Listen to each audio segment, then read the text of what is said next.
आराध्य देव गणराया के आगमन में अब बस कुछ ही दिन रह गए हैं। ऐसे में नागपुर के चितारओली में इन दिनों सबके लाडले गणराया की प्रतिमा को अंतिम रूप देने का काम आखिरी चरण में है। मूर्तिकार बापा की मूर्तियों को बड़ी ही बारीकी से सजा रहे हैं। यूं तो मूर्तियों को बनाने का काम पिछले कई महीने से शुरू है, लेकिन अब इन मूर्तियों को बड़ी ही बारीकी से सजाने का काम तेजी से शुरू है। आराध्य देव गणराया के आगमन से पहले नागपुर के चितारओली में गणेश उत्सव की रौनक साफ नजर आने लगी है। यहाँ मूर्तिकार दिन रात मेहनत कर भगवान गणेश की सुंदर मूर्तियों को अंतिम रूप देने में जुटे हैं।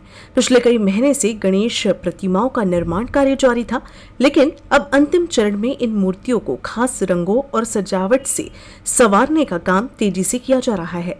मूर्तिकार बापा की मूर्तियों को बड़ी ही बारीकी से सजाते हुए उनकी दिव्यता को और निखार रही हैं।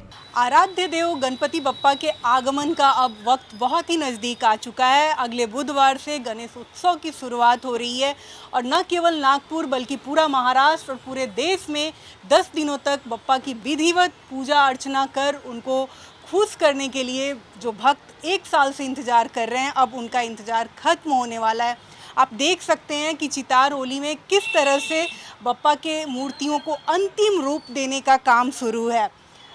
इन दिनों नागपुर में लगातार बारिश है, इसके बावजूद मूर्तियों को फैन में सुखाया जा रहा है ताकि ये मिट्टी से बनी हुई जो बप्पा की मूर्ति हैं ये पूरी तरह से तैयार हो जाएं और इन्हें मूर्तिकार इतना सुंदर रूप दें कि जब भक्त अपने बप्पा को देखें तो उनका मन भी प्रसन्न हो जाए। मुश्किलें तो बहुत आती है, बारिश आ रही है ना, बारिश की वजह से थोड़ा तो कठिनाई होती है।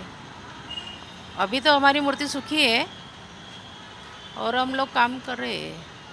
और 27 तारीख को ही गणपति बिठाएंगे और इसीलिए हम उसी दिन तक तैयार कर देंगे। रात दिन में एक में कर तैयार हो जाएंगे। इसके लिए बहुत प्रैक्टिस है, बहुत तपस्या है इसकी। ये एक्चुअली यानी क्या बोलते इमरजेंसी में ताबड़तोड़ नहीं हासिल होता है। इसको बचपन से आदत होना चाहिए। अब मैं उम्र के 15 साल से वो आँख में वही नज़र तो इसको यानी चेंज कैसे करते रहे, आँख में आँख कैसी मिलाती रहे, इसके तो ज़्यादा ध्यान रखते थे। देखते आए हैं बचपन से, हर साल सोचते हैं कि हर साल कुछ नया देखने मिलेगा, कुछ नया होगा। हर साल कुछ नए रूप में भगवान आते हैं, देखने को मिलता है और वो देखना बहुत ये है, सौभाग्य की बात है हमारे लिए।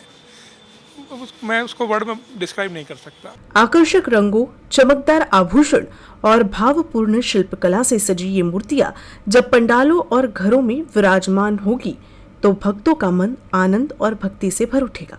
नागपुर ही नहीं, पूरे विदर्भ से लोग इन प्रतिमाओं को खरीदने चितारओली पहुंच रही हैं। जितना इंतजार भक्तों को बप्पा के आगमन का है, कुछ उतना ही इंतजार बप्पा को भी अपने भक्तों से मिलने का है। ये बप्पा की साकार हो चुकी मूर्ति को ही देखकर समझा जा सकता है कि बप्पा के इन आँखों में भी अपने भक्तों से दर्शन के लिए और उनसे रूबरू होने के लिए उनकी भी आंखें बेताबे हैं। बस कुछ दिनों का ही इंतज़ार है, उसके बाद पूरा नागपुर न केवल महाराष्ट्र बल्कि पूरे देश में बप्पा के साथ 10 दिनों का गणेश उत्सव बहुत ही धूमधाम से मनाया जाने वाला है और उस रंग में, भक्ति के रंग में पूरा देश सराबोर नजर आएगा। कैमरा पर्सन अतुल गवई के साथ सरिता राजन, UCN न्यूज़, नागपुर।